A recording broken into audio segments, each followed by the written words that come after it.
اگر اس دور میں ایک شخص نہ ہوتا تو شاید پورا ہندوستان کئی سال پہلے ہی انگریزوں کا غلام بن چکا ہوتا۔ یہ کہانی ہے اس شخص کی جس نے انگریزوں کو بار بار شکست دی مگر آخرکار غداری کا شکار ہوا۔ وہ شخص تھا ٹیپو سلطان۔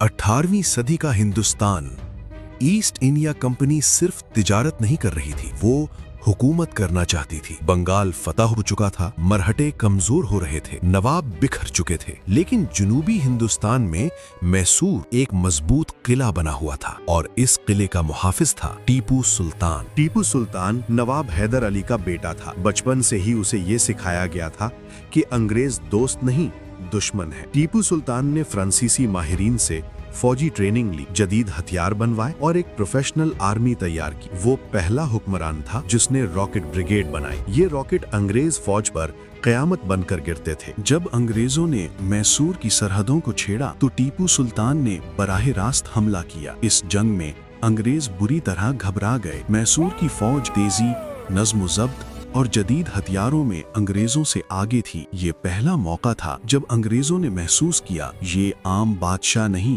یہ خطرہ ہے۔ انگریز اکیلے ٹیپو سلطان کو شکست نہیں دے سکتے تھے، چنانچہ انہوں نے سازش کا سہارا لیا۔ نظام حیدرآباد اور مراٹھوں کو ٹیپو سلطان کے خلاف اکسایا گیا۔ تیسری اینگلو میسور جنگ میں ٹیپو سلطان کو بھاری دباؤ کا سامنا کرنا پڑا۔ کچھ علاقے چھن گئے، لیکن اس کے باوجود ٹیپو سلطان نے انگریزوں کے سامنے سر نہیں جھکایا۔ ٹیپو سلطان کا سب سے بڑا جرم یہ تھا کہ وہ آزاد سوچتا تھا۔ وہ خلافت عثمانیہ اور فرانس سے سفارتی تعلقات رکھتا تھا۔ یہ بات انگریزوں کے لیے ناقابل برداشت تھی۔ انگریز فیصلہ کر چکے تھے، ٹیپو کو زندہ نہیں چھوڑا جا سکتا۔ 1799 میں انگریزوں نے پوری طاقت کے ساتھ میسور پر حملہ کر دیا۔ سرنگا پٹم کا قلعہ چاروں طرف سے گھیر لیا گیا۔ فوج کم تھی، وسائل محدود تھے، مگر حوصلہ بلند تھا۔ ٹیپو سلطان خود اگلی صف میں کھڑا تھا۔ یہاں تاریخ کا سب سے سیاہ باب کھلتا ہے۔ ٹیپو سلطان کے اپنے ہی دربار کے کچھ لوگ انگریزوں سے مل گئے۔ قلعے کے دروازوں کی معلومات دشمن کو دے دی گئی۔ یہ غداری کسی تلوار سے زیادہ خطرناک تھی۔ 4 مئی 1799 انگریز قلعے میں داخل ہو گئے۔ ٹیپو سلطان تلوار لے کر دروازے پر لڑ رہا تھا۔ اس کے جسم پر